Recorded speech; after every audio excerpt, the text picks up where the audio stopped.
కొందరు మిమ్మల్ని జనసేన నేత అంటున్నారు, ఇంకొందరు మాజీ జనసేన నేత అంటున్నారు. అసలు మీరేంటో, ఏ పార్టీకి చెందిన వాళ్ళు మీరే చెప్పండి.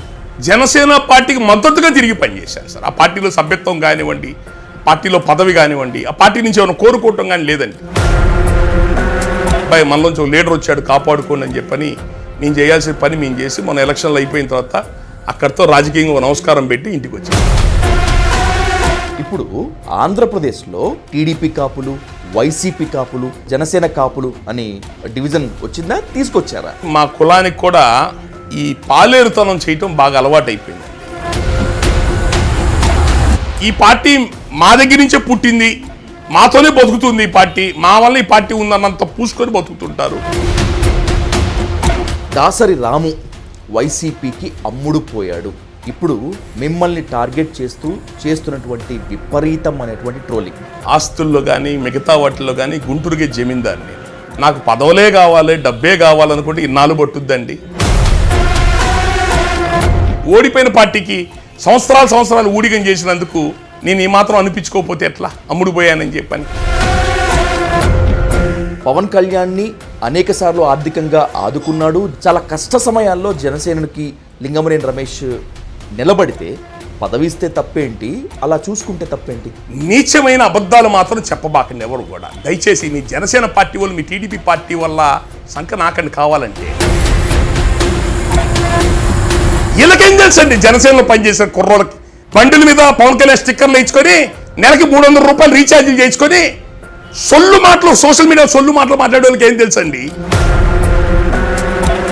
ముద్రగడ పద్మనాభం గారి కోసం మీరు నిర్వహించినటువంటి సంతాప సభలో అంబటి రాంబాబు గారిని బోండా ఉమా ఆత్మీయంగా ఆలింగనం చేసుకున్నారు అనేటువంటి ఒక సాకుతో ఆయనకు షోకాజ్ నోటీస్ ఇచ్చారు. 3 కమిటీ ముందు ఆయన వచ్చి వివరణ ఇచ్చుకున్నారు. వైసీపీ పార్టీ వాళ్ళతో మీరు వేదిక పంచుకున్నారు అని చెప్పి షోకాజ్ నోటీస్ ఇవ్వటం అన్నది మా కాపు కులం తరపున చేసుకున్న కార్యక్రమాన్ని, మా కార్యక్రమాన్ని ఎగతాళి చేసినట్టు. రాబోయేటువంటి రోజుల్లో బహుశా మీ మీద భౌతిక దాడి జరిగేటువంటి ఛాన్స్ ఉంటుందేమో అనేటువంటి భయం మీ సన్నిహితుల నుంచి నా దగ్గర వెలిపుచ్చారు. జగన్మోహన్ రెడ్డిని నేను తిట్టినంత విమర్శించినట్టుగా ఎవరు విమర్శించాలా? వాళ్ళ విధానాలకు కానీ వాళ్ళ దౌర్జన్యాలకు కానీ వాళ్ళే నన్ను ఏం పీకలేకపోయారు. నా బలం అదిరా. నా జోలికి వచ్చి బతికి బట్టకట్టమనండి ఎవడన్నా.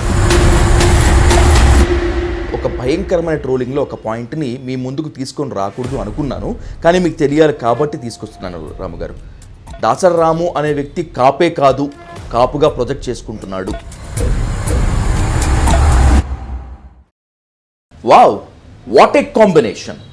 కమ్మ కాపు కలయిక గురించి 2024 సార్వత్రిక ఎన్నికల గురించి ఏపీలో వచ్చినటువంటి కామెంట్ ఇది. ఇది కామెంట్ వరకే ఆగిపోలేదు, రిజల్ట్ కూడా సూపర్ డూపర్ హిట్. ఇది గతం. ఆ కాంబినేషనే ఇప్పుడు కాపు కులాన్ని తొక్కేస్తోందా, కాపులు ఎదగకుండా అడ్డుపడుతోందా అంటే అవును, నిజమే అంటున్నాయి మెజారిటీ స్వరాలు. నిజమేనా? కాపులకు రాజ్యాధికారం ఇక కలేనా? ఇక ఉన్నన్నాళ్ళు కమ్మలకు ఊడిగం చేయాల్సిందేనా అనేటువంటి ప్రశ్నలు వెంటాడి వేధిస్తున్నటువంటి ఈ తరుణంలో ఆంధ్రప్రదేశ్లో అసలు ఏం జరుగుతోంది, రాబోయేటువంటి రోజుల్లో కమ్మ కాపు కాంబినేషన్ ఉంటుందా లేదా అనేటువంటి దానిపై ఇన్ డీటెయిల్గా ఇన్ డెప్త్గా డిస్కస్ చేద్దాం. లెట్స్ ఇన్వైట్ సీనియర్ కాపు ఉద్యమ నేత దాసరి రాము గారు on to the dial news hot seat with Vijay సాధు. రాము గారు నమస్తే. నమస్కారం అండి. రాము గారు, మిమ్మల్ని పొగుడుతున్నాను అని అనుకోవద్దు, నేను చాలా మనస్ఫూర్తిగా మాట్లాడుతున్నాను. నాకు తెలిసి కాపు ఉద్యమంలో ముద్రగడ పద్మనాభం గారి తర్వాత అంతటి సీనియర్ మీరు. కాపు ఉద్యమంలో లోతుపాతులు మాత్రమే కాకుండా ఎత్తుపల్లాలు కూడా తెలిసిన వాళ్ళు కాబట్టే మిమ్మల్ని వెంటాడి ఒక రకంగా వేధించి ఈ ఇంటర్వ్యూకి ఒప్పించాను రాము గారు. దానికి క్షమాపణలు కోరుకుంటూ స్టార్ట్ చేస్తాను. మిమ్మల్ని పరిచయం చేయాలనుకున్నప్పుడు నేను ఎందుకో ఒక దగ్గర వెనుకాడాను రాము గారు. ఎందుకంటే కొందరు మిమ్మల్ని జనసేన నేత అంటున్నారు, ఇంకొందరు మాజీ జనసేన నేత అంటున్నారు. అసలు మీరేంటో, ఏ పార్టీకి చెందిన వాళ్ళు మీరే చెప్పండి. అందరికీ నమస్కారం. మాది బేసికల్గా గుంటూరు అండి. మాది మైనింగ్ వ్యాపారాలు. దక్షిణ భారతదేశంలోనే మొట్టమొదట మైనింగ్ వ్యాపారాలు చేసిన కుటుంబం మాది. మా తాతగారు మా ముత్తాతలు. తర్వాత ముగ్గురాయి కిష్టప్ప కడప జిల్లాలో మన MP central minister Sai Pratap గారి తాతగారు వారొకళ్ళు. మేము ఓల్డెస్ట్ ఫ్యామిలీస్ మైనింగ్లో ఉన్న వాళ్ళం. ఇక్కడ గుంటూరులో కాపుల్లో అతిపెద్ద కుటుంబం, అందరితో బంధుత్వం ఉన్న కుటుంబం, అందరితో పెద్దరికంగా ఉండి అందరు చెదోడు వాదోడుగా ఉండే కుటుంబం. కమ్యూనిటీ పేరున నాయుడు కాలేజీ, స్కూల్స్ ఇవన్నీ కూడా మా తాతయ్య గారు ఏర్పాటు చేశారు. ఆ విధంగా కులపరంగా మాకున్న ఒక అనుబంధం. ఆ అనుబంధంతో వచ్చిన అలవాటే అంటే ఈ కాపుల్లో ఎట్లా ఉంటుందని అంటేనండి, 100 మంది కాపులు ఉంటే 90 మంది కాపులు పేదరికంతో మధ్యతరగతి కుటుంబీకులుగా ఉంటారండి. ఒక 5 to 10% కొంచెం ఆర్థికంగా వెసులుబాటు డబ్బు ఉంటుంది వాళ్ళ దగ్గర. మేము అనుకోకుండా కొంచెం ఆర్థికంగా బాగున్న ఇళ్లలో పుట్టాం కాబట్టి మేము కొంత సమాజానికి పనిచేయగలిగే శక్తి మాకుంది. మా కుటుంబ పరంగా కూడా అలా సేవ చేసే అలవాటు ఉంది కాబట్టి మేము కూడా కమ్యూనిటీ వర్క్లోకి రావడం జరిగింది. మిర్యాల వెంకట్రావు గారి పెద్దలతో అనుబంధం ఉంది. పిల్లా వెంకటేశ్వరరావు గారితో పాటు కాపు రిజర్వేషన్ ఉద్యమాల్లో ఆయనతో పాటు హైదరాబాద్ ధర్నాల్లో పాల్గొన్నాను. కమ్యూనిటీ పేరున ఎవరు ఏ కార్యక్రమాలు చేసినా వాటిలో అన్నింటిలో పనిచేసేవాళ్ళం. గుంటూరులో తులసి రామచంద్ర ప్రభు గారని రాష్ట్రంలో హయ్యెస్ట్ రికార్డ్ అతందే. తులసి సీట్స్ సంవత్సరానికి 1-2 కోట్లు పిల్లలు స్కాలర్షిప్లు ఇస్తారు. ఆయన దాంట్లో one of the main committee మెంబర్ని. చాలా ఊళ్ళల్లో ఆయన చేత స్కాలర్షిప్లు పెట్టించాను. ఎట్లాగంటే మ్యాచింగ్ అమౌంట్, మీ ఊళ్ళో 1,00,000 రూపాయలు పోగేస్తే గుంటూరు నుంచి తులసి ప్రభు గారు 1,00,000 రూపాయలు ఇస్తారు. ఈ 2 అమౌంట్ కలిపి పేద పిల్లలకి ఇచ్చేటట్టుగా. ఇట్లా ఈ సేవా కార్యక్రమాలు మొదటి నుంచి అలవాటైంది.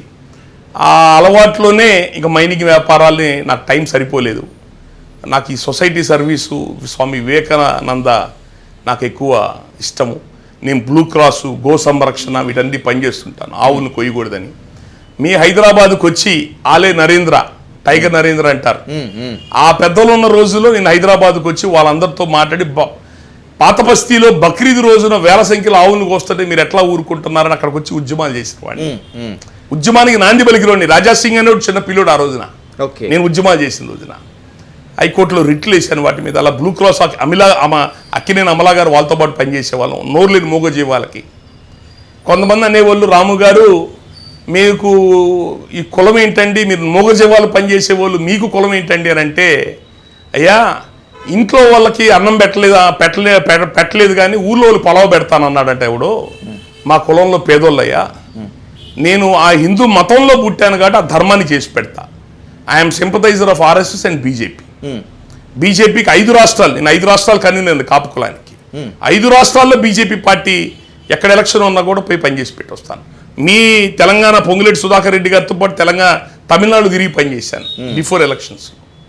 అట్లా ఆ మతంలో పుట్టాను కూడా ఆ మతానికి చేస్తాను. అట్లాగే ఆ కాపు కులంలో పుట్టాను. మా వాళ్ళు కమ్మోళ్ళు రెడ్డిలా డబ్బున్నోళ్ళు కాదయ్యా, ప్రభుత్వాలు అడ్డం పెట్టి దోచుకున్న డబ్బు లేదు. మరి ఈ పేదవాళ్ళకి ఎంతో కొంత చెయ్యాలి కాబట్టి ఆ కులంలో పుట్టాను కాబట్టి ఆ కులాన్ని మేలు చేస్తున్నాను తప్ప నాకేం కులపిచ్చి లేదు. ఆ కులంకి మంచి జరగాలని పనిచేస్తున్నాను అని చెప్పని ఆ కోణంలోనే మేము పనిచేసుకుంటూ వచ్చామండి. నేను 5 రాష్ట్రాల కన్వీనర్గా అన్ని ఊళ్ళల్లో కమిటీలు వేయించటం, కులాన్ని ఐకమత్యంగా ఉండమని చెప్పటం, ఇవన్నీ కార్యక్రమాలు చేసేవాడిని. అందులో భాగంగానే ముద్రగడ పద్మనాభం గారు గత టీడీపీ ప్రభుత్వంలో ఉద్యమం చేస్తే ఆయనకి సహకరించాను. నా సెల్ఫ్ ఐడెంటిటీ పేరు కోరుకోనండి. ఎక్కడ ఎవరు మంచి పని చేస్తే వాళ్ళకి సహకరించడం చేసేవాడిని. అట్లా ప్రజారాజ్య పార్టీ చిరంజీవి గారు పార్టీ పెడితే హరిరామ్ జోగి గారే ఆ రోజు నన్ను పిలిపించింది. నేను SC BCలతో కలిసి పనిచేసేవాడిని. నల్లా సూర్యప్రకాష్ గారిని బహుజన సమాజ్వాదీ పార్టీ అధ్యక్షుడు. మాయావతి మంచి ఫామ్లో ఉంది ఆ రోజున. ఆయన మనం ఈ కాపుల్ని BCSCలు కలుపుకొని పనిచేద్దాం రాము గారు అని అంటే మేము కాపునాడు PLV ప్రసాద్ మాస్టర్ గారు అందరం కలిసి బలిజలు బహుజనులు బాయ్ మనం కలిసి పని చేసుకుంటేనే రాజ్యాధికారం సాధిస్తామని రాష్ట్ర వ్యాప్తంగా అవేర్నెస్ ప్రోగ్రామ్స్ చేసి BSP పార్టీ ద్వారా రాజ్యాధికారం కోసం ప్రయత్నం చేస్తున్నప్పుడు చిరంజీవి గారు పార్టీ పెట్టడం, హరిరామ్ జోగి గారి ద్వారా నన్ను ఆహ్వానిస్తే చిరంజీవి గారితో పాటు కలిసి పనిచేయటం, చిరంజీవి గారితో పాటు ఎంటైర్ టూర్ ఆయన మనిషి అయితే ఆయన నీడలాగా రాష్ట్రం అంతా తిరిగాను. ఎలక్షన్ క్యాంపెయిన్లో తిరిగాను ఆయనతో పాటు. ఆయన ఎలక్షన్ అయిపోయిన తర్వాత తిరుపతిలో ఎమ్మెల్యే గెలిస్తే రాము నా తరపున తిరుపతి నువ్వే ఉండి తిరుపతి చూడని చెప్పని అన్నాడు. 1 year పనిచేశాను సార్, 1 year వరకే ఉంటాను సార్. వ్యవస్థ సెటప్ అయిన తర్వాత, ఎందుకంటే నేను ఎవరికైతే అలా పనిచేయడానికి వచ్చినవాడిని కాదు, నేను కాపు సంఘం వాడిని. ఆ వ్యవస్థ ఏర్పడేదాకా నేను ఉంటాను సార్, పనిచేస్తానని చెప్పని ఆ రోజు ఇప్పుడు ఆర్ఎన్ శ్రీనివాస్ ఎవరైతే తిరుపతి ఎమ్మెల్యే ఉన్నారో ఆయనదే బిల్డింగ్ మాకు ఆఫీస్ కింద ఉండేది. ఆయన జిల్లాధ్యక్షుడు ఉండేవాడు. ఇద్దరం కలిసి ఆయన తిరుపతి ఎమ్మెల్యేగా ఉన్నప్పుడు ఆయన వ్యవహారాలన్నీ చూసేవాడిని. అట్లా ఆయనకి పనిచేసాం. కేవలం సామాజిక న్యాయం, కులం మీద కాదండి. ఓకే, మేము కాపులు సీఎం కాదు, మళ్ళీ చెప్తున్నాం, కాపులు సీఎం కాదని మేము మొదటి నుంచి నేను పోరాడిని చెప్తున్నా. ప్రజారాజ్య పార్టీలో నారగోనిని, కత్తి పద్మారావు గారిని, అనేక మంది నాయకుల్ని, కనకరావు మాదికి నా పార్టీలో తీసుకెళ్లిన వ్యక్తి నేనే. జంగా గౌతమ్ అందరినీ నీ తీసుకెళ్లిన వ్యక్తి నేనే, బీసీఎస్సీ సంఘాల నాయకుల్ని. మేము కోరుకుంటుంది ఎస్సీ బీసీ కాపుల యొక్క రాజ్యాధికారం. 70 ఏళ్ళ నుంచి ఉన్న రెడ్లు కమ్మోల యొక్క వాళ్ళ యొక్క మతము, వాళ్ళ అధికార యొక్క కుంభస్థలాన్ని బద్దలగొట్టి ఈ పేద కులాల రాజ్యాధికారం అందాలా. భారతదేశం అన్ని రాష్ట్రాల్లో కూడా బీసీఎస్సీ రూలింగ్లోకి వచ్చేసారు. మన దరిద్రం ఏంటి, తెలంగాణ మన ఈ ఉమ్మడి ఆంధ్రప్రదేశ్లోనే మనం ఈ 2 కులాల చేతుల్లో నలిగిపోతున్నాం. ఈ పేద కులాల రాజ్యాధికారం అందాలనే కాన్సెప్ట్ మీదే నేను రాజకీయ వ్యవస్థలే పనిచేయడానికి వచ్చాను తప్ప ఇంకా వేరే కాన్సెప్ట్ ఏం లేదు. ఆ పరంగానే చిరంజీవి గారితో ప్రజారాజ్యం పార్టీలో పనిచేశాను. ఆయన పార్టీ విలీనం చేస్తున్నప్పుడు ఎంతో అడ్డం పడ్డాను. మీకు దండం పెడతాను సార్, ఆయన ఇంటికి చేతులు పట్టుకున్నాను. అందరూ ఉన్నారు ఆ రోజు, శ్రీరామచంద్రయ్య, తోట తిరుమతులు, కొత్తపల్లి సుబ్బారాయుడు అందరూ ఉన్నారు. సార్ మీరు దయచేసి మీరు పార్టీ విలీనం చేయబాకండి సార్, మేము పార్టీ మేము చూసుకుంటాం సార్, దయచేసి కలపబాకండి అని అన్నాము. ఆయన లేదు నా వల్ల కాదని చెప్పి ఆయన కలిపేశాడు. ఆ రోజున సామాజిక న్యాయం, చిరంజీవి గారు చెప్పిన సామాజిక న్యాయం కోసమే మేము వచ్చి పనిచేశాం. 100 మంది బీసీలకు సీట్లు ఇచ్చారు చిరంజీవి గారు అన్నమాట ప్రకారంగా. పార్టీలో ఉన్న పొరపాట్లే ఓడిపోవడానికి మాకు మేమే కారణం. రేపు నామినేషన్ డేట్ అయిపోతే ఈరోజు క్యాండిడేట్కి బీఫారం ఇస్తారండి. ఎలక్షన్ ఎలా చేస్తాం సార్? 50 ఎమ్మెల్యేలు 1000 ఓట్లు 2000 ఓట్లు ఓడిపోయాం. ఎవరు అనుకుంటాం చెప్పండి మేము? అట్లా ప్రజారాజ్యంలో దెబ్బతిన్నాము. తర్వాత పవన్ కళ్యాణ్ గారు పిలిచి నేను ఇలా పార్టీ పెట్టి ముందుకెళ్తున్నాను, మా అన్నయ్య గారు అందరూ సహకరించారు, నాకు మరి మీరు కాపులు ఎవరు నిలబడట్లేదంటే మీ అన్నయ్య గారు మమ్మల్ని తీసుకెళ్లి ఢిల్లీలో వదిలిపెట్టేశారని చెప్పని చెప్పుకుంటున్నారండి. అమ్మేశారు అని అనలేక ఢిల్లీ తీసుకెళ్లి వదిలేశారంటున్నారండి. ఏ ధైర్యంతో మీకు వచ్చి పనిచేస్తారండి అంటే నేను నిలబడతాను, నేను అట్లా వెళ్ళను, ఓడిపోయినా సరే నేను నిలబడి పార్టీ ముందుకు తీసుకెళ్తానని చెప్పని అంటే ఆయన ఆ రోజున 2019 ఎలక్షన్ల ముందు 1 సంవత్సరం ముందు పవన్ కళ్యాణ్ గారు పిలిపించి మాట్లాడారు. ఇన్కమ్ ట్యాక్స్ కమిషనర్ చేశారు పివి రావు గారు హైదరాబాద్, ఆయన నన్ను పిలిపించింది. వెళ్ళి ఆ రోజున మొదలుపెట్టిన ప్రయాణం పవన్ కళ్యాణ్ గారితో మొన్న 2024 ఎలక్షన్ వరకు ఆయనతో పాటు తిరిగి ఆయనకి చేయాల్సింది నా ధర్మంగా ఊరు ఊరు ఊరు ఊరు తిరిగి మా కమ్యూనిటీ వాళ్ళందరినీ అబ్బాయి మనలోంచి ఒక లీడర్ వచ్చాడు కాపాడుకోండి అని చెప్పని మేము చేయాల్సిన పని మేము చేసి మొన్న ఎలక్షన్లు అయిపోయిన తర్వాత అక్కడితో రాజకీయంగా నమస్కారం పెట్టి ఇంటికి వచ్చేసాను. సో మీరు ఒకప్పుడు జనసేన నేత, ఇప్పుడు మాజీ జనసేన నేత, అవునా కదా? నేను జనసేన నేతను కాదండి, ఎప్పుడు కులం నాయకుడినే. కులం నాయకుడిగా జనసేన పార్టీకి మద్దతుగా తిరిగి పనిచేశాను సార్. ఆ పార్టీలో సభ్యత్వం కానివ్వండి, పార్టీలో పదవి కానివ్వండి, ఆ పార్టీ నుంచి ఏమైనా కోరుకోవటం కానీ లేదండి. ఆయన జనసేన పార్టీ పూర్తి స్థాయిలో స్వచ్ఛందంగా నేను కానివ్వండి, హరిరామ్ జోగి గారు కానివ్వండి, మేమందరం కూడా కుల పెద్దలుగానే ఆయనకి నిలబడి మేము సహకరించాం. కాపు ఉద్యమంలో మీకున్నంత సీనియారిటీ ఇప్పుడున్నటువంటి వాళ్ళలో ఎవరికి లేదు కాబట్టి ఈ ప్రశ్న అడుగుతున్నాను రాము గారు. ఇప్పుడు ఆంధ్రప్రదేశ్లో కాపులలో డివిజన్ వచ్చిందా? టీడీపీ కాపులు, వైసీపీ కాపులు, జనసేన కాపులు అని డివిజన్ వచ్చిందా? తీసుకొచ్చారా? తీసుకురావడం ఒకటంటేను, రెండోది మా కులానికి కూడా ఈ పాలేరుతనం చేయటం బాగా అలవాటు అయిపోయిందండి. ఎవరు అధికారంలో ఉంటే వాళ్ళతో కాలక్షేపం చేయటం కాపు కులానికి ఎవరు ఏమన్నా అనుకోనేయండి. నేను ఉన్నది చెప్తున్నా, నాకైనా అనుభవం చెప్తున్నా. ఎవరు అధికారంలో ఉంటే వాళ్ళతో సాఫ్ట్ కార్నర్గా ఉండి కాలక్షేపం చేస్తారు తప్ప లాంగ్ స్టాండింగ్గా రిజల్ట్స్ ఎట్లా మనకి శాశ్వత మేలు జరిగేటట్టుగా రాజ్యాధికారం మనం ఎలా సాధించాలా, ఈ కాన్సెప్ట్లో ఆ విజను కాపులకు ఉండదండి. అదొకటను. ఇప్పుడు పైపెచ్చు ఎవరన్నా ఒక పార్టీలో ఉన్నారంటే కాపులు మిగతా వాళ్ళు ఆ పార్టీలో ఎంతలో ఉండాలో అంతలోనే ఉంటారు. అవసరమైతే వాళ్ళకి ఆ పార్టీలో వాళ్ళకి న్యాయం జరగకపోతే ఇంకో పార్టీకి వెళ్ళిపోతారు వెంటనే. ఈ కాపులు ఎట్లా ఉంటారంటే రాజకీయ పార్టీలో ఆ పార్టీని ఒళ్ళంతా పూసుకుంటారు. ఈ పార్టీ మా దగ్గర నుంచే పుట్టింది, మాతోనే బతుకుతుంది, ఈ పార్టీ మా వల్ల ఈ పార్టీ ఉందన్నంత పూసుకొని బతుకుతుంటారు. కాబట్టి ఏ పార్టీకి ఆ పార్టీ ఒక వ్యవస్థ, ఒక వర్గం ఈ రాష్ట్రంలో ఉన్నారండి. దాసరి రాము వైసీపీకి అమ్ముడు పోయాడు. ఇప్పుడు మిమ్మల్ని టార్గెట్ చేస్తున్నటువంటి విపరీతం అనేటువంటి ట్రోలింగ్. ఈ ట్రోలింగ్కి సమాధానం చెప్పబోయే ముందు నాకు వన్ వర్డ్ ఆన్సర్లో చెప్పండి. వైసీపీ మిమ్మల్ని కొన్నదా, మీరు అమ్ముడు పోయారా, లేకపోతే కొనే ప్రయత్నం జరిగినా మీరు తిరస్కరించారా? ఈ కులంలో అంటే నేను ఈ గుంటూరులోనే జమీందారునండి. ఆస్తుల్లో కానీ మిగతా వాటిల్లో కానీ గుంటూరుకే జమీందారు నేను. ఇన్ని సంవత్సరాల నా 20 సంవత్సరాల రాజకీయ ప్రస్థానంలో నాకు పదవులే కావాలి, డబ్బే కావాలనుకుంటే ఇన్నాళ్ళు పట్టుద్దండి.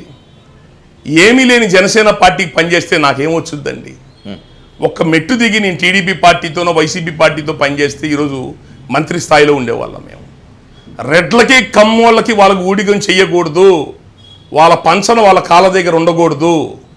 పేద కులం నుంచి ఎవడొచ్చినా మనం సహకరించాలా, ఈ పేద కులాలకి రాజ్యాధికారం సాధించాలని ఆ పోరాటం చేయటం వల్లనే కదా ఈరోజు నా జీవితంతో దాదాపు నేను 50 ఏళ్ళ వయసుకు వచ్చేసానండి. నన్ను దాసరిరాముని కొనే మగాడు పుట్టాడా? నేను ఛాలెంజ్ చేస్తా. దాసరిరామునికి కొనే మగాడు పుట్టాడా ఎవడన్నా? అది ఎంత దుర్మార్గం అంటేనండి, రాష్ట్రంలో ఒక దుర్మార్గమైన ప్రక్రియ నడుస్తుంది.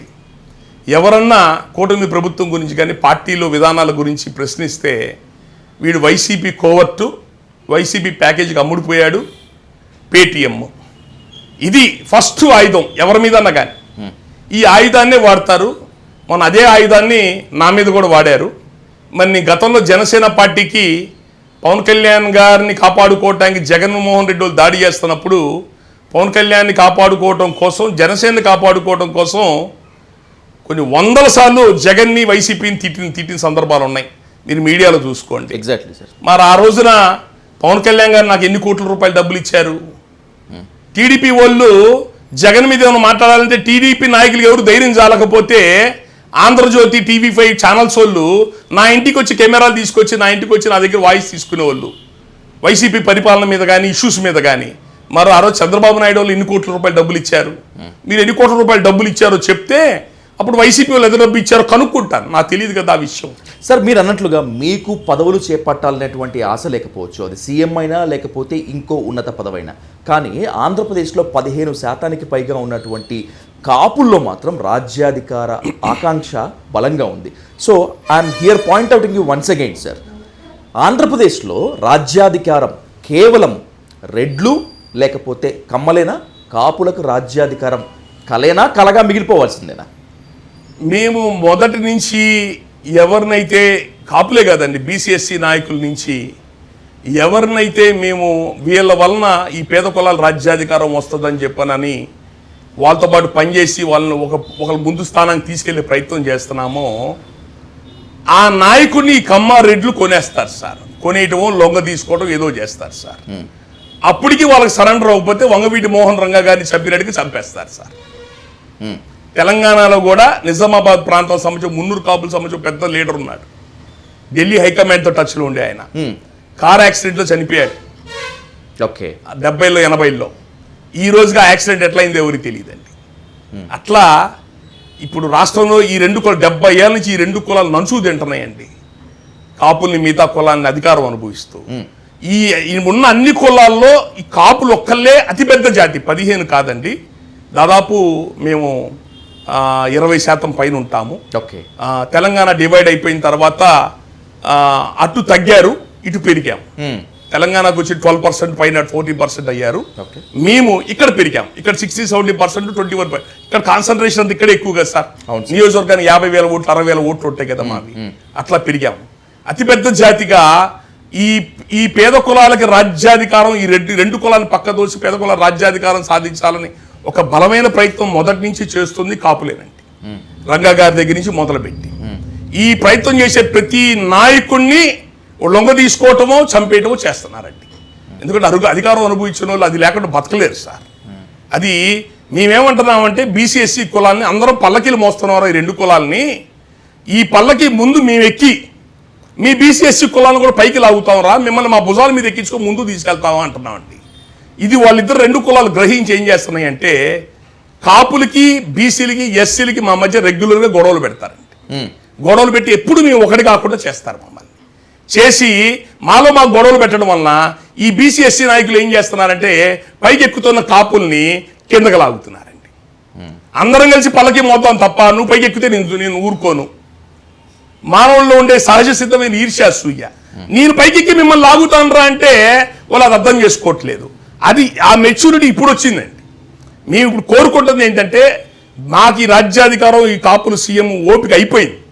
మేము బీసీ ఎస్సీ కులాలను కోరుకుంటుంది ఒకటి, అయ్యా మిమ్మల్ని మా భుజాలు ఎక్కించుకొని ముందుకు తీసుకెళ్తాం, మిమ్మల్ని ఆ రాజ్యాధికారం ఏం తీసుకెళ్ళి అవసరం మిమ్మల్నే ముందు కూర్చోబెడతాం సీఎం పోస్టులో, మీరు మాతో పాటు కలిసి రండి అని చెప్పని చెప్తున్నాము. ఇప్పుడు దాదాపు బీసీ ఎస్సీల నుంచే వాయిస్ వస్తుంది. మీరు ఈ మధ్య వినే ఉంటారు, దళిత నాయకులు చాలా మంది కూడా కాపులు సీఎం చెయ్యాలా, కాపులు సీఎం చెయ్యాలా. ఎందుకు చెయ్యాలంటున్నామంటే మాకు స్వార్థం ఉంది. కాపులు సీఎం చేసిన తర్వాత ఆ పవర్ షిఫ్ట్ మళ్ళీ మాకు అవుతుంది. వన్స్ ఆ రెడ్డి కమ్మ నుంచి పవర్ షిఫ్ట్ అయిందంటే, ట్రాన్స్ఫర్ అయిందంటే కాపులకి అక్కడి నుంచి మళ్ళీ మాకు వచ్చుద్ది.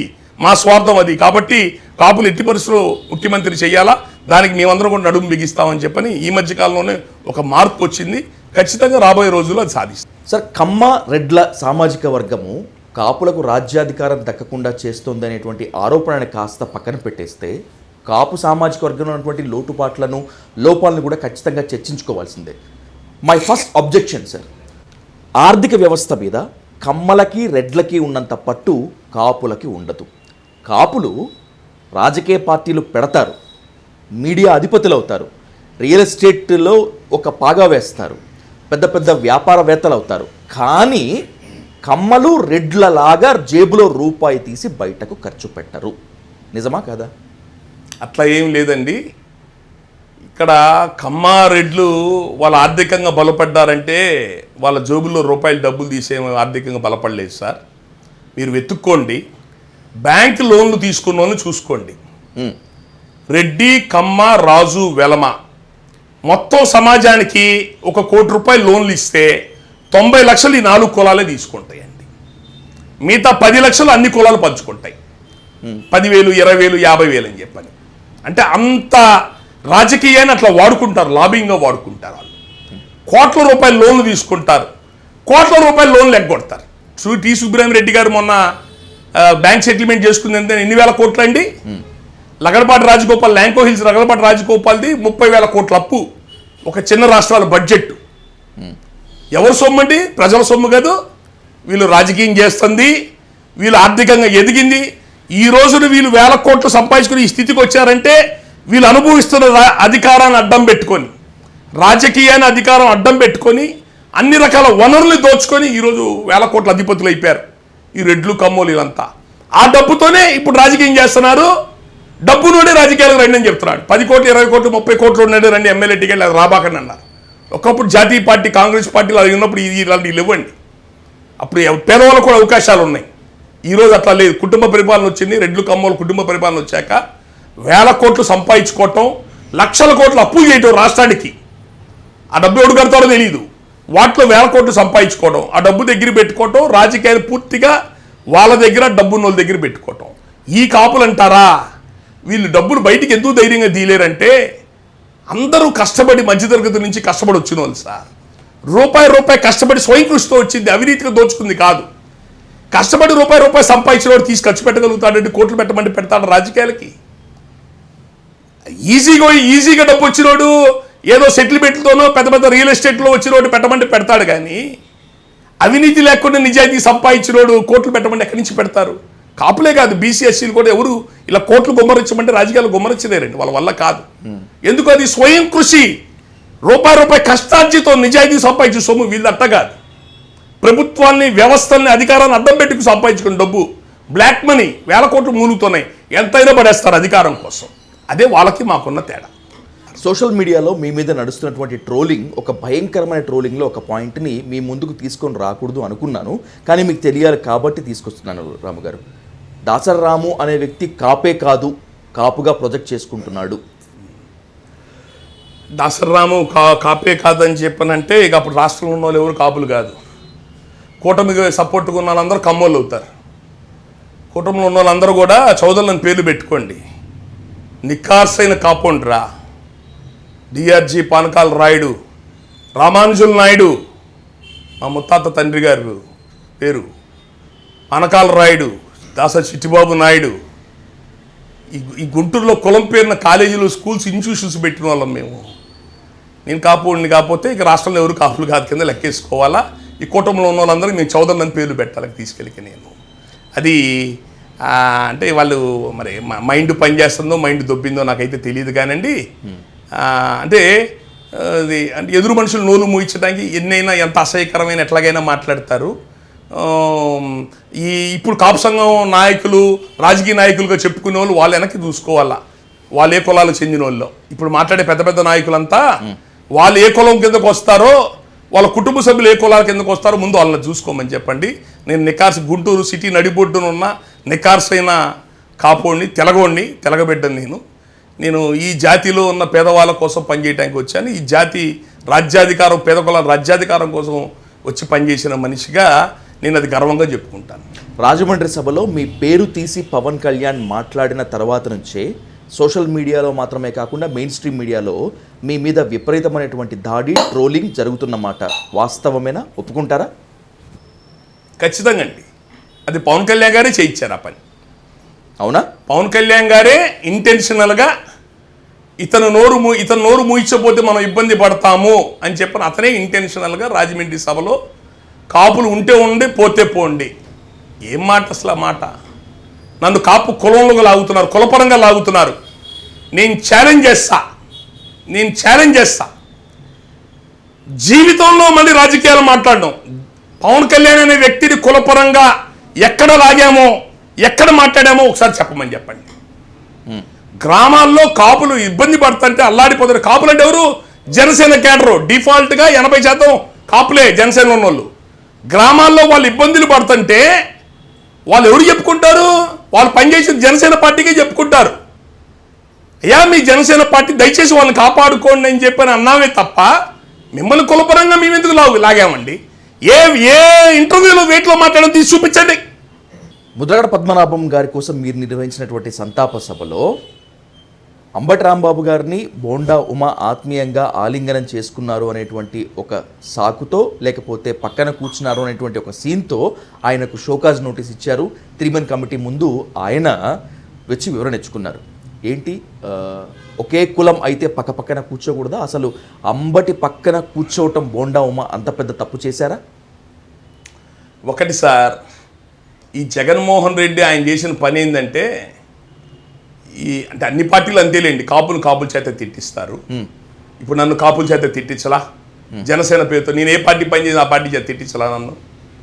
జగన్మోహన్ రెడ్డి చేసింది ఏంటంటే అంబటి రాంబాబుని పేరు నాని లాంటి వాళ్ళని ముందు పెట్టి పవన్ కళ్యాణ్ని విమర్శించడం చేయించాడు సార్. దానివలన వాళ్ళకు విపరీతమైన చెడ్డ పేరు వచ్చింది. వాళ్ళు వాస్తవానికి ఏ అవినీతి స్కాముల్లో లేరు.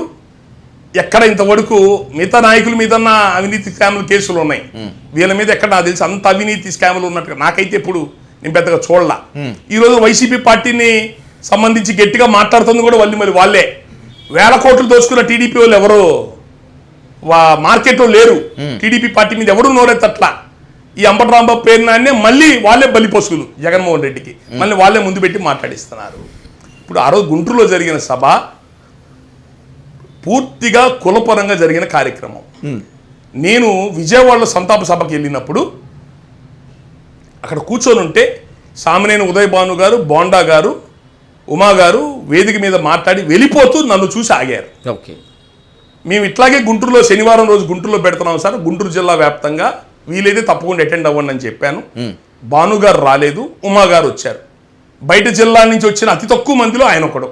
ఓకే, ఆయన ఎర్లీగా వచ్చారు కార్యక్రమానికి. ఇది గుంటూరు జిల్లాలో ఉన్న కాపు సంఘం పెద్దలందరినీ కలుపుకొని పూర్తిగా రాజకీయాలకు అతీతంగా, ఎందుకంటే పద్మనాభం గారితో రిజర్వేషన్ ఉద్యమంలో అత్యధికంగా నిలబడి పనిచేసింది గుంటూరు జిల్లా, విస్తృతంగా పనిచేసింది గుంటూరు జిల్లా ఉద్యమాల్లో ఆయనతో పాటు కలిసి పనిచేశాం. మాకు ఆయనతో ఆ బంధం ఉంది. ఆ బంధంలో ఆయన ఈ జాతికి చేసిన సేవకి ఆయన రుణం తీర్చుకోవాల్సిన బాధ్యత మా పైన ఉంది. ఒక సంస్మరణ సభ గుంటూరులో భారీ స్థాయిలో ఏర్పాటు చేశాం. ఉమ్మడి గుంటూరు జిల్లాలో ఉన్న అన్ని నియోజకవర్గాల్లో ఉన్న కాపు సంఘం పెద్దల్ని పిలిచాం, అన్ని రాజకీయ పార్టీ పెద్దల్ని పిలిచాం ఆ కార్యక్రమానికి. దయచేసి ఎవరు కూడా ఇక్కడ కాంట్రవర్సీ మాట్లాడొద్దండి, పద్మనాభం గారి యొక్క సేవ గురించే మాట్లాడుకుందాం అని అన్నాము. అయితే ఎవరిని డయార్స్ మీద కూర్చోబెట్టాం, అందరిని కిందే కూర్చోబెట్టాము. అంబటి రాంబాబు గారు ఒక విధంగా చివరిలో వచ్చారు. వచ్చిన మనిషి అందరినీ మొదటి వరుసలో కూర్చుంటారు కదా విఐపీలంతా, అందరినీ విష్ చేసుకుంటూ వస్తుంటే ఉమాగారు రాగానే ఉమాగారు కూడా లేచి నిలబడి ఇద్దరు కలిసి నవ్వుతూ మాట్లాడుకున్నారు. ఉమాగారు పక్కన కూర్చున్న వ్యక్తి లేచి సార్ మీరు కూర్చోండి సార్ అని చెప్పి లేచి అతను వెళ్ళిపోగానే అంబటి రాంబాబు గారు అక్కడ కూర్చున్నారు. అది ప్రోటోకాల్, ఎక్స్ మినిస్టర్స్ ఎమ్మెల్యేలకు ఇచ్చే గౌరవం అది. అలా పక్కపక్కనే యాదృచ్ఛికంగా కూర్చున్నారు. కూర్చున్నంత మాత్రాన కులపరంగా జరిగిన కార్యక్రమం, రెండోది ఒక కాపు ఉద్యమ నేతన చనిపోయిన ఆయన్ని సంస్మరించుకుంటున్న వేదిక మీదుగా జరిగిన కార్యక్రమాన్ని తెలుగుదేశం పార్టీ వాళ్ళు వైసీపీ పార్టీ వాళ్ళతో మీరు వేదిక పంచుకున్నారు అని చెప్పి షోకాసు నోటీస్ ఇవ్వటం అన్నది మా కాపు కులం తరపున చేసుకున్న కార్యక్రమాన్ని, మా కార్యక్రమాన్ని ఎగతాళి చేసినట్టు, మా కులాన్ని ఎగతాళి చేసినట్టు. చనిపోయిన ముద్దగడ పద్మనాభం గారి సంస్మరణ సభని ముద్దగడ పద్మనాభం గారిని కూడా ఒక విధంగా అవమానించినట్టు. అది వాళ్ళు షోకాజ్ నోటీస్ ఇవ్వటం అంటే. ఎన్ని వేదికల మీద ఎంతమంది కలవలేదు? చంద్రబాబు నాయుడు విజయసాయి రెడ్డి కలవలేదు గతంలో. ఏది హైదరాబాద్లో ఎవరో చనిపోతే తారకరత్న చనిపోయినప్పుడు బొత్స గారు లోకేష్ గారు ఇద్దరు కలిసి కూర్చొని మాట్లాడుకోలేదా? బొత్త శత్రువులైన రాజశేఖర రెడ్డి చంద్రబాబు నాయుడు ఎన్నిసార్లు వేదికలు పంచుకోలేదు? మీకు ఎవరికి లేనిది కాపులు దగ్గర రాగానే మీకు గుర్తుకొచ్చినాయా? మీకు ధైర్యం ఉంటే వేరే కులాలను అనండి ఇదే మాట అంటారేమో. అంటే మీ కాపులు అంత లోకు అయిపోయామా మీకు అంటే? ఒక విషయం చెప్తాను సార్, తెలుగుదేశం పార్టీలో ఉన్న పెద్దలు నాతో అన్న మాట, చంద్రబాబు నాయుడు గారి దగ్గర ఒకప్పుడు మాకు ఎంతో గౌరవం మర్యాద ఉండేదండి, మేము ఏది చెప్పినా వినేవాడు, అన్ని జాత పరిశీలించేవాడు. లోకేష్ గారికి పెత్తనం వచ్చిన తర్వాత మాకు ఆ విలువ లేదండి, మా జిల్లాలో కూడా మాకు సరిగ్గా విలువ ఉండట్లేదు, ఏదైనా పనులు చెప్పినా కూడా మేము గట్టిగా మాట్లాడితే కాపు కులం తరపున పవన్ కళ్యాణ్ ఉన్నాడు, మీరు ఉంటే ఉండి పోతే పోండి అన్నట్టుగా మాట్లాడుతున్నారండి, మా బాధలు ఎవరు చెప్పుకోవాలని చెప్పి అన్నారు. ఆ విధంగా టీడీపీ పార్టీలో ఉన్న కాపు నాయకులకను టీడీపీ పార్టీకి ఆ టీడీపీలో ఉన్న కాపు రాజకీయ నాయకులకు మధ్య ఏం గొడవలు ఉన్నాయో మాకేం తెలుసు? అవి బయటికి చెప్పకుండా నువ్వు అంబటి రాంబాబుతో వేరే వాళ్ళతో వేదికలు కాపు కార్యక్రమంలో వేదిక పంచుకున్నావు అంటే రేపు పెళ్ళిళ్ళు పేరంటాలు కూడా మీరు అదే చెప్తారుగా, వాళ్ళతో కూర్చోద్దు వీళ్ళతో కూర్చోద్దు అని చెప్పి అక్కడ కూడా ఇలాగే చెప్తారుగా. అంటే కాపు కులాన్ని ఒంటరి చేయాలని చూస్తున్నారుగా కావాలని. మీ కూటమి ప్రభుత్వంలో ఉన్న వాళ్ళు కావాలని కాపుల్ని నోరు మూసుకొని మీరందరూ కుక్కల్లాగా కూటమి ప్రభుత్వం కాళ్ళ కింద పడుండ్రా, మీరు ఇంకో పక్క చూడబాకండ్రా అని ఇండైరెక్ట్గా మీరు బెదిరించడమే కదా దీన్ని. ఇక రెండోది, ఆయన వేదిక మీద ఏదో మాట్లాడారన్నారు బోండా ఉమా. ఆయన మాట్లాడింది ఏంటి? పద్మనాభం గారు చేసిన సేవల గురించి చెప్పాడు. పద్మనాభం గారు అహర్నిశలు పోరాడింది కాపు రిజర్వేషన్ల కోసం, కాపు కార్పొరేషన్ ఇలాంటి రావాలనే పోరాడాడు. గతంలో టీడీపీ పార్టీ ప్రభుత్వం 2014 నుంచి 19 దాకా టీడీపీ ప్రభుత్వంలో టీడీపీ మేనిఫెస్టోలో కాపులకు రిజర్వేషన్లు ఇస్తాము, కాపు కార్పొరేషన్ పెడతామని చెప్పని ఆ రోజు మాటిచ్చి అధికారంలోకి వచ్చిన 3 సంవత్సరాలకు కూడా చంద్రబాబు నాయుడు ఆ హామీల్ని ఒక్క అడుగు కూడా ఫైల్ కదిలించకుండా పెండింగ్లో పెడితే అప్పుడు ముదుగడ పద్మనాభం గారు లేఖలు రాశాడు చంద్రబాబు నాయుడికి. ఆ లేఖలు కూడా 3 నెలలు 4 నెలలు కంటిన్యూగా లేఖలు రాశాడు. లేఖలు రాసినా కూడా చంద్రబాబు నాయుడు పట్టించుకోకపోవటం వల్లే అంత పెద్ద తుని మీటింగ్ జరిగింది. రాష్ట్ర వ్యాప్తంగా కాపు ఉద్యమం వచ్చింది. ఆ ఉద్యమం రావడం వల్ల ఆ ఉద్యమం వల్లే తెలుగుదేశం పార్టీ మీద కాపులకి వ్యతిరేకత కోపం వచ్చింది. ఆ వ్యతిరేకత కోపం వల్లే 2019లో తెలుగుదేశం పార్టీ ఓడిపోయింది. అలాంటి పరిణామాలు మళ్ళీ రానికుండా మీరు చూసుకోండి. ఈ రోజున ప్రభుత్వంలో కూడా కాపు కార్పొరేషన్కి ఇవ్వాల్సిన నిధులు ఇంతవరకు ఇవ్వలేదు. కాపుకు సంబంధించిన సమస్యలు పట్టించుకోవట్లేదు. కాపు నాయకులకు ఉండాల్సిన గౌరవం ఉండట్లేదు. మనం గతంలో లాగే పొరపాట్లు మళ్ళీ చేస్తే మళ్ళీ అదే విధంగా ఇబ్బందులు పడాల్సిన పరిస్థితి వస్తుంది అని చెప్పని పద్మనాభం గారికి అనుబంధమైన విషయాలు కాబట్టి అయ్యే విషయాలు చెప్పాడు. దాన్ని బోండా ఉమ రాజకీయంగా కావాలని చెప్పి తెలుగుదేశం పార్టీ ఇరుకుని పెట్టాలని మాట్లాడాడు. ఆయన చెప్పినన్ని నిజాలేగా, నిజాలు కాదని చెప్పండి. అట్లా మీరు ఒక్క మాట అది అబద్ధం చెప్పాడు, తప్పు మాట్లాడాడని చెప్పి నువ్వు చెప్పండి మీరు ఎవరన్నా. నా రెండవ కాంట్రవర్షియల్ క్వశ్చన్ రాము గారు, మీరు లింగమనేని రమేష్కి పదవి ఇవ్వటాన్ని చాలా తీవ్రంగా వ్యతిరేకించారు అనేకసార్లు. పవన్ కళ్యాణ్ని అనేకసార్లు ఆర్థికంగా ఆదుకున్నాడు, జనసేనకి చాలా ఆర్థికంగా వెన్నుదన్ను నిలబడ్డాడు. అన్నింటికన్నా మించి చాలా కష్ట సమయాల్లో జనసేనకి లింగమనేని రమేష్ నిలబడితే పదవి ఇస్తే తప్పేంటి, అలా చూసుకుంటే తప్పేంటి? అది నేనెప్పుడు లింగమనేని రమేష్ గారికి రాజ్యసభ ఇచ్చిన దాన్ని నేను ఎక్కడ వ్యతిరేకించలేదు సార్. ఈ సోకాళ్ళు జనసేన పార్టీ కార్యకర్తలే వీళ్ళే ఇష్టం వచ్చినట్టు ట్రోల్ చేసుకున్నారు, రకరకాల ట్రోల్ చేసుకున్నారు. ఓకే, నేను ఎప్పుడు వ్యతిరేకించలేదు. కానీ నీచమైన అబద్ధాలు మాత్రం చెప్పబాకండి ఎవరు కూడా. దయచేసి మీ జనసేన పార్టీ వాళ్ళు, మీ టీడీపీ పార్టీ వల్ల సంఖ నాకండి కావాలంటే, అంతే తప్ప జనాలకి అబద్ధాలు ట్రోల్ చేయొద్దు. జనసేన పార్టీ ఆఫీసు కట్టుకోవడానికి స్థలం లింగంనేని రమేష్ ఇచ్చాడు. జనసేన వాళ్ళు కార్యకర్తలు సోషల్ మీడియాలో పెట్టే మాటలండి నిజం కాదా? ఎంత నీచం అండి అది. అంటే మన పార్టీ లింగంనేని రమేష్ అను వేరే కంబోలో దయదక్షిణాల మీద బతుకుతుందనే మన పార్టీ. అక్కడ దిగజారేమా మన పార్టీ? అక్కడ దిగజారిందా? ఆ స్థలాన్ని ఇప్పుడున్న మెయిన్ రోడ్డు మీద ఉన్న స్థలం 65 సెంట్లు ఖమ్మం జిల్లా వాళ్ళది, కమ్మాసు. 90 సెంట్లు రెడ్లది. ఆ రెండింటిని పవన్ కళ్యాణ్ గారు పక్కన తిరిగే అంజి, ఆ దగ్గర ఉండే కంకణాల శివ, వాళ్ళ దగ్గరికి వెళ్ళి మూడో మనిషికి తెలియకుండా జాగ్రత్తగా రేటు మాట్లాడి ప్రపంచానికి బయట తెలియకుండా అగ్రిమెంట్లు రాయించి దాని ఆ స్థలాన్ని కొన్నారు.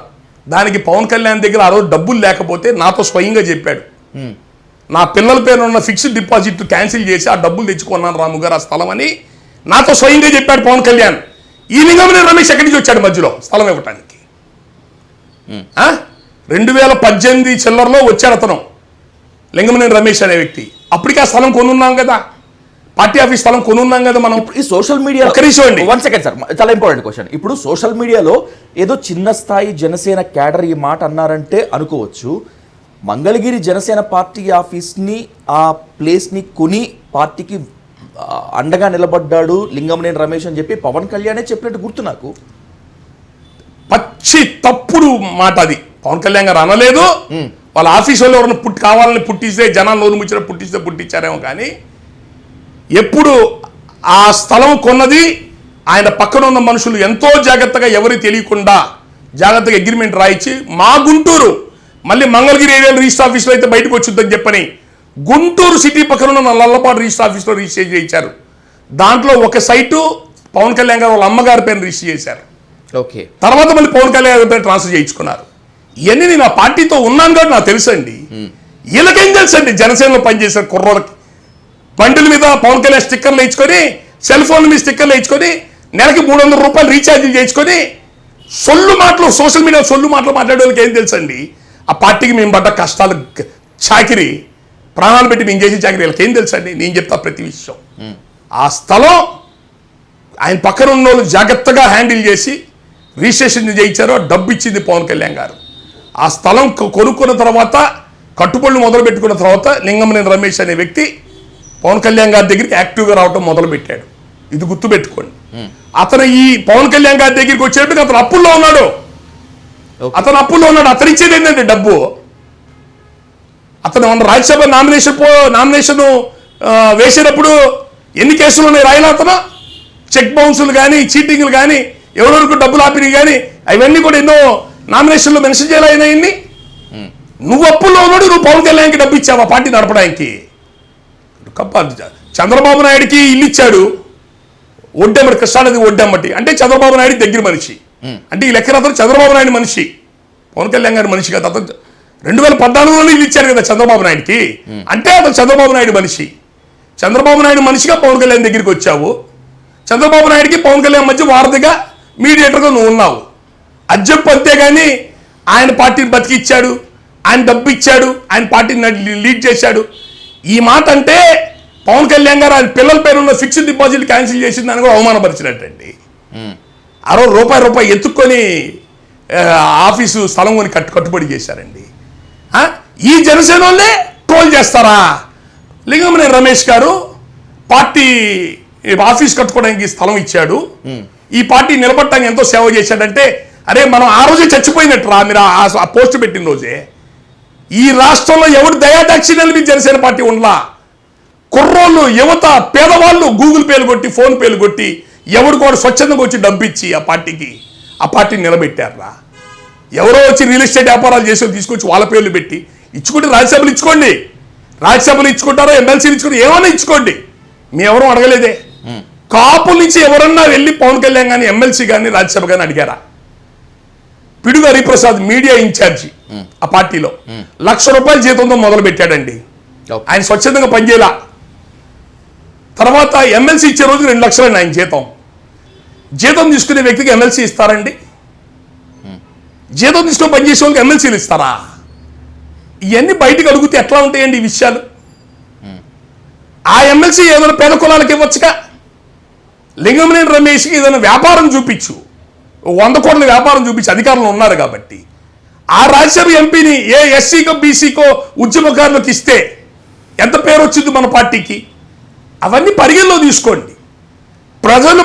పేద ప్రజలు పడ్డ కష్టం, యువత పడ్డ కష్టాన్ని తీసుకెళ్ళి వాడెవడో పార్టీని పోషించాడు, ఈడెవడో పార్టీని నిలబెట్టాడు అనే మాటలు దయచేసి ఎవరు కూడా అలా మాట్లాడి ఆ పేద ప్రజలు పడ్డ కష్టాన్ని, వాళ్ళ త్యాగాన్ని అవమానపరచద్దండి. రైట్ రాము గారు, ది మోస్ట్ ఇంపార్టెంట్ క్వశ్చన్ తోటి ముగిస్తాను. ఇప్పుడు గత కొంతకాలంగా మీరు పవన్ కళ్యాణ్ వైఖరిని, ఆయన రాజకీయ నిర్ణయాలని కొన్నిటిని తప్పుబడుతున్నారు, తీవ్రంగా విమర్శిస్తున్నారు. ఇది చూడండి, ఇలా చూసుకోండి అని అంటున్నారు.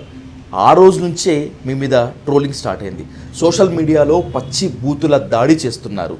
జనసేనలో ఉన్నటువంటి కొంతమంది పవన్ హార్డ్ కోర్ ఫ్యాన్స్ ప్రవర్తన కనుక చూస్తే రాబోయేటువంటి రోజుల్లో బహుశా మీ మీద భౌతిక దాడి జరిగేటువంటి ఛాన్స్ ఉంటుందేమో అనేటువంటి భయం మీ సన్నిహితుల నుంచి నా దగ్గర వెలిపుచ్చారు. Are you ready for this everything? అంటే జగన్మోహన్ రెడ్డి యొక్క దౌర్జన్యాలు వాటన్నిటి మీద చూసుకుంటే వీళ్ళందరూ నథింగ్ అండి. జగన్మోహన్ రెడ్డి దెబ్బకే 20, 30, 40 ఏళ్ళ రాజకీయాలు చేసిన వాళ్ళే ఊళ్ళో వదిలిపెట్టి హైదరాబాద్, బెంగళూరు బారిపోయారు. ఆ రోజు నిలబడి కలబడి దాసరాము అంటే జగన్మోహన్ రెడ్డి నేను తిట్టినంత విమర్శించినట్టు ఎవరు విమర్శించలా. వాళ్ళ విధానాలకు కానీ వాళ్ళ దౌర్జన్యాలకు కానీ వాళ్ళే నన్నేం పీకలేకపోయారు. నా బలం అదిరా. దాసరాము అంటే ఏమనుకుంటున్నారు? నా జోలికి వచ్చి బతికి బట్టకట్టమనంటే ఎవడన్నా, నా జోలికి వచ్చి బతికి బట్టకట్టమనంటే చూస్తా ఛాలెంజ్. జగన్మోహన్ రెడ్డి గుండెలు చాలా నా జోలికి రావడానికి. ఎవరో నా మీద భౌతిక దాడులు చేసేది? ఆ మగతనం ఉందే, ఆ దమ్ముంటే మీరు రండి నాతో పాటు వచ్చి పోరాటం రోడ్ల మీదకి వచ్చి. వైసీపీకి అమ్ముడు పోయాడు అంటూ సోషల్ మీడియాలో ట్రోలింగ్ చేస్తున్నటువంటి ఒక బ్యాచ్కి మీరు ఇచ్చేటువంటి సమాధానం? అది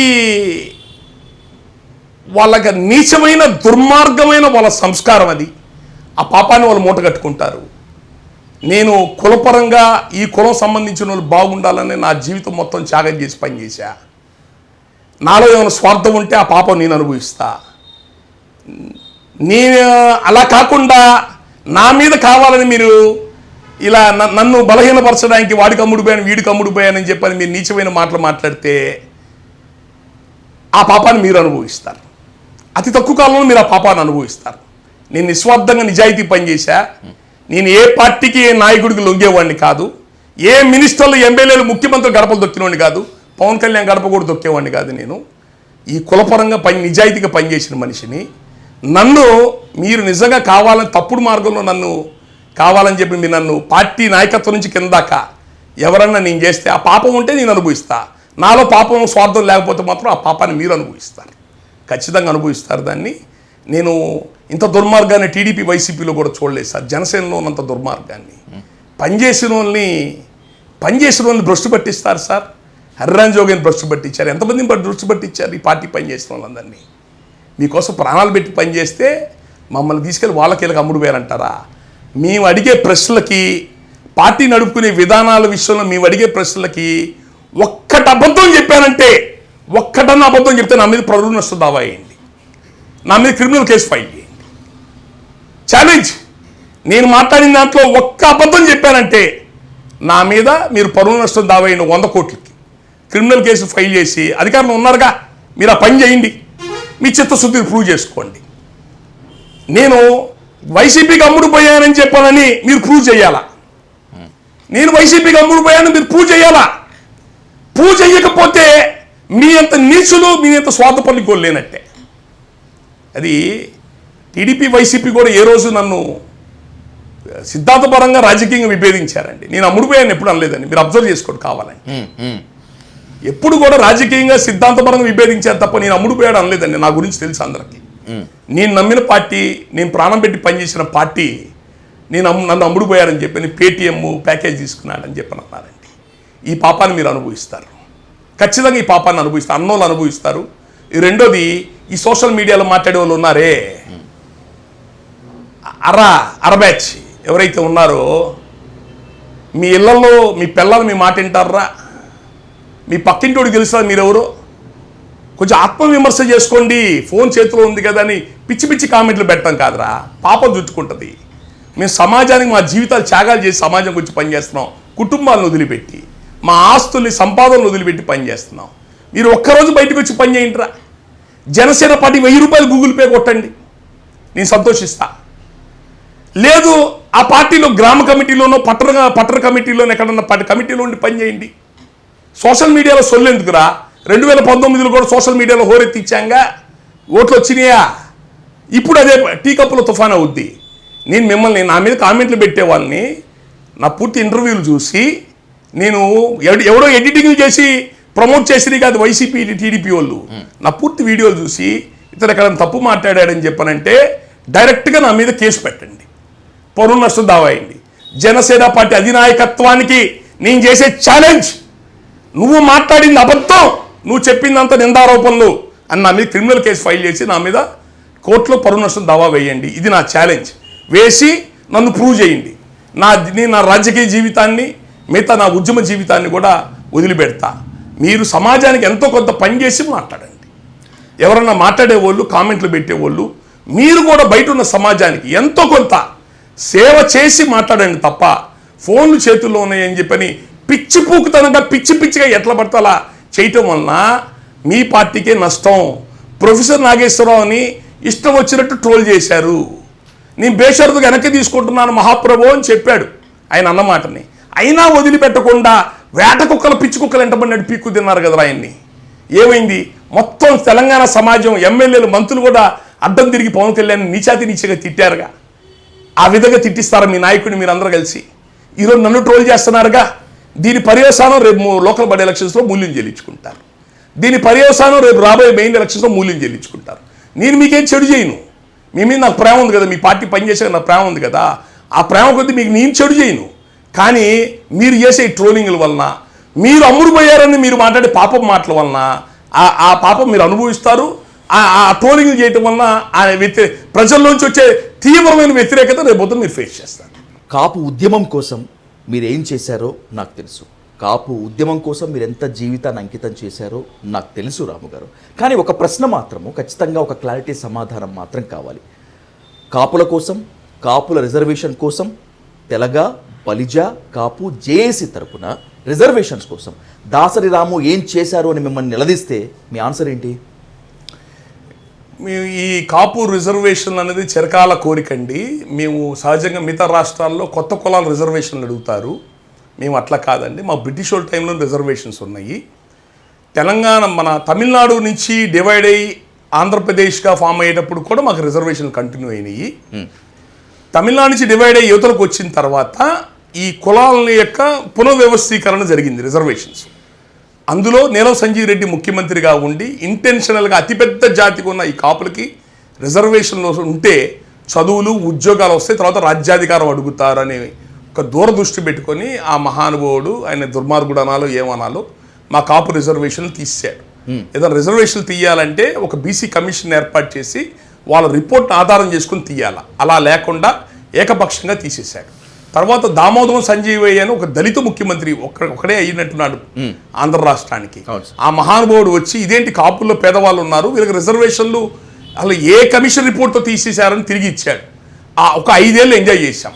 తర్వాత మళ్ళీ కాసు బ్రహ్మానందరెడ్డి గారు ముఖ్యమంత్రి అవుతే, బ్రహ్మానందరెడ్డి గారు మా జిల్లా అతను, ఆయనకేం తెలియదు, వెనకాల నుండి నడిపించేది నీలం సంజీవ్ రెడ్డి. ఈ నీలం సంజీవ్ రెడ్డి కాసు బ్రహ్మానందరెడ్డి చెప్పి ఈ కాపు రిజర్వేషన్లు తీసేయపోతే మాత్రం మనం రెడ్ల అధికారంలో ఉండలేము, ఎట్టి పరిస్థితుల్లో తీసేయమని చెప్పానని మళ్ళీ బ్రహ్మానందరెడ్డి గారి చేత రిజర్వేషన్లు తీసేశారు.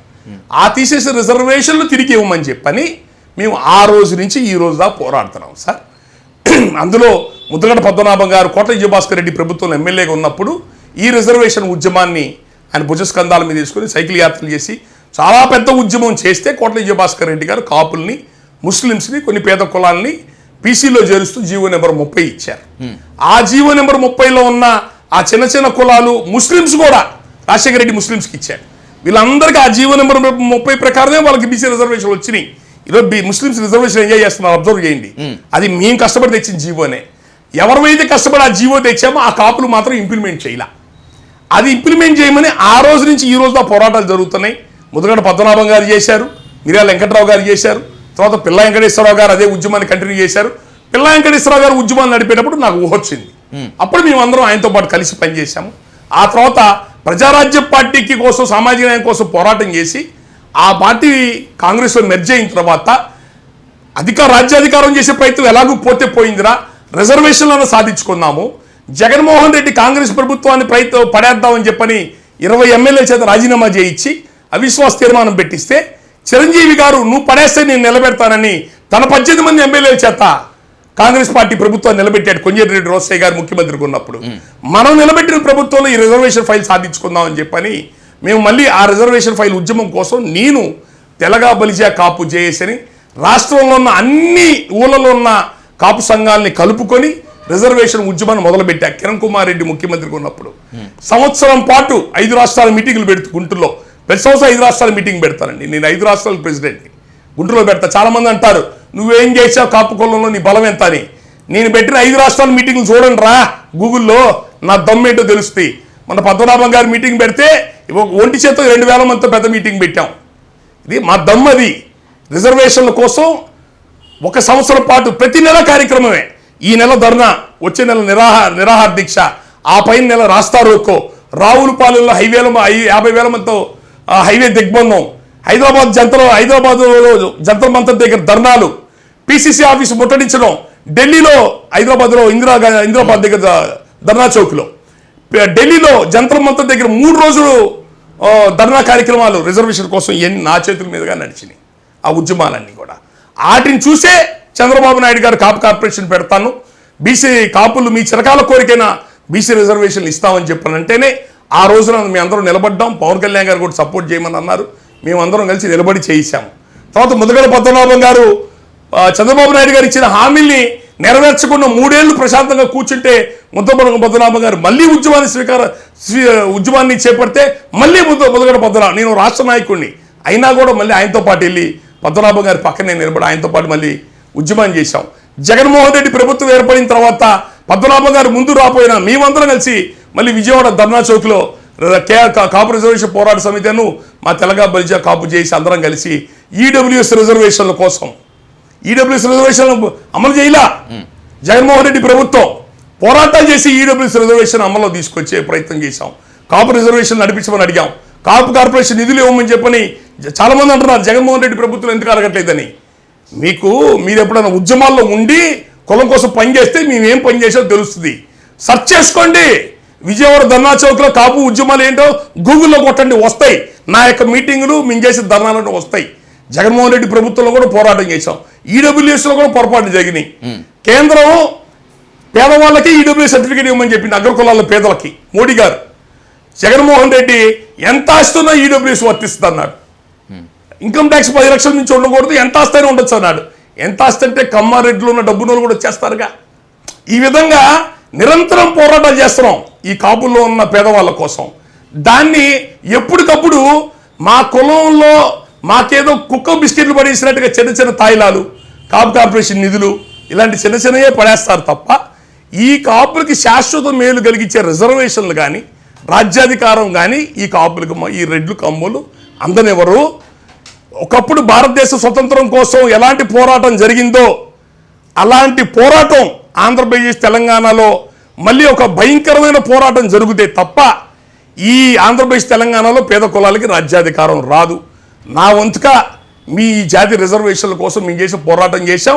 ఇప్పుడున్న తెలుగుదేశం పార్టీ ప్రభుత్వాన్ని కూడా ఆ రోజు చంద్రబాబు నాయుడు గారే ముదగడ పద్మనాభం గారి ఉద్యమాన్ని పరిగణలో తీసుకొని కాపు జీవో నెంబర్ 30ని ఆధారం చేసుకొని మంజునాథ్ కమిషన్ పెట్టి ఊరంతా కూడా ప్రతి జిల్లాకు పంపించి ఒపీనియన్స్ తీసుకొని కాపులకి ఈడబ్ల్యూఎస్ కాదు బీసీ రిజర్వేషన్లు మాకు 5% ఇచ్చి ఎఫ్ కేటగిరీలో పెట్టి అసెంబ్లీలో తీర్మానం చేసి జీవో ఇచ్చాడు.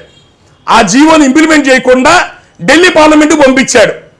ఢిల్లీ మాకు పర్మిషన్ ఇవ్వండి. ఢిల్లీ పార్లమెంట్ ఏం చెప్పింది, సోషల్ వెల్ఫేర్ మినిస్టరు ఇది రాష్ట్ర రిజర్వేషన్లు మీరే ఇంప్లిమెంట్ చేసుకోవచ్చు, అసలు మా కేంద్ర ప్రభుత్వాన్ని మీరు ఎందుకు పంపించారు, మాకేం సంబంధం ఈ రిజర్వేషన్తో, మీరు ఇంప్లిమెంట్ చేయాలంటే మీ రాష్ట్ర ప్రభుత్వం ఇంప్లిమెంట్ చేసుకొని వెనక్కి పంపించారు. ఆ రోజు ఆయన ఇంప్లిమెంట్ చేయలేదు, జగన్మోహన్ రెడ్డి ఇంప్లిమెంట్ చేయలేదు. ఇప్పుడున్న చంద్రబాబు నాయుడు గారిని ఆయన పెద్ద మనసుతో ఇచ్చిన ఆ 5% ఎఫ్ కేటగిరీలో పెట్టిన రిజర్వేషన్ని ఈడబ్ల్యూఎస్ సగం సగం డివైడ్ చేస్తున్నారు. కాపులు 5%, మిగతా అగ్రకులాలు 5%. భారతదేశంలో ఇంతవరకు ఎక్కడ డివైడ్ చేయలేదు ఈడబ్ల్యూఎస్ రిజర్వేషను. అది మోడీ గారు ఇచ్చిన 10% రిజర్వేషను. అది డివైడ్ చేయడానికి కుదరదు. ఈ పిచ్చి జనానికి అర్థం కావట్లేదు. ఆయన 5% కాపులకు ఇస్తే జగన్ చెరగొట్టాడు అంటున్నారు. చంద్రబాబు నాయుడు ఇచ్చింది 5% ఈడబ్ల్యూఎస్ రిజర్వేషను. అది మోడీ గారు ఇచ్చింది. కాపులకు ఇచ్చిన బీసీ రిజర్వేషన్ కాదు. ఆ బీసీ రిజర్వేషన్ ఈడబ్ల్యూఎస్ 10%గానే అమలు అవుతుంది. దాన్ని విడిగా డివైడ్ చేయడానికి వీల్లేదు. చంద్రబాబు నాయుడు గారు ఏదైతే అసెంబ్లీలో తీర్మానం చేసి మాకు బీసీ రిజర్వేషన్ ఎఫ్ కేటగిరీలో పెట్టారో 2014-19 ప్రభుత్వంలో, దాన్ని పెద్ద మనసు చేసుకొని ఇప్పుడు ఆయన అధికారంలో ఉన్నాడు. అధికారంలో తెచ్చింది మీరే కాబట్టి అది అమలు చేయమని కోరుతున్నాము. మీరు ఇస్తాన్న కాపు కార్పొరేషన్ నిధులు మీరే మేనిఫెస్టోలో పెట్టారు, మాకు సంవత్సరానికి 3,000 కోట్లు ఇస్తానని. ఇప్పటికి 6,000 కోట్లు ఇవ్వాలా? 600 రూపాయలు కూడా ఇవ్వలేదు మీరు. 6,000 కోట్లు వద్దు సార్, రాష్ట్ర బడ్జెట్ లేకపోతే మేమే సొంత పనులం కాదు. 600 కోట్లు ఇవ్వండి. 600 కోట్లు ఇవ్వకపోతే 100 కోట్లన్నీ ఇవ్వండి. దయచేసి ఈ కులంలో పేదోళ్ళు ఉన్నారు, పేదోళ్ళు పరిగణలో తీసుకోండి. దీన్ని రాజకీయం చేయబాకండి. రైట్ రాము గారు, నాకు తెలిసి మీ వయసు 56 ఏళ్ళు. ఈ 56 ఏళ్లలో మీరు కాపుల కోసం, కాపు ఉద్యమం కోసం, కాపు జాతి కోసం గడిపిన నిద్రలేని రాత్రులు, ఇళ్లలో లేనటువంటి రోజులు నాకు బాగా తెలుసు. ఎందుకంటే హక్కుల ఉద్యమం పైన, కుల ఉద్యమం పైన నాకు అవగాహన ఉంది కాబట్టి రాబోయేటువంటి రోజుల్లో ఖచ్చితంగా మీ ఆశయం నెరవేరాలని మనస్ఫూర్తిగా కోరుకుంటూ మళ్ళీ మీతో కూర్చునే సమయం కోసం డైల్ న్యూస్ వెయిట్ చేస్తుంది. Thank you so much sir. Thank you.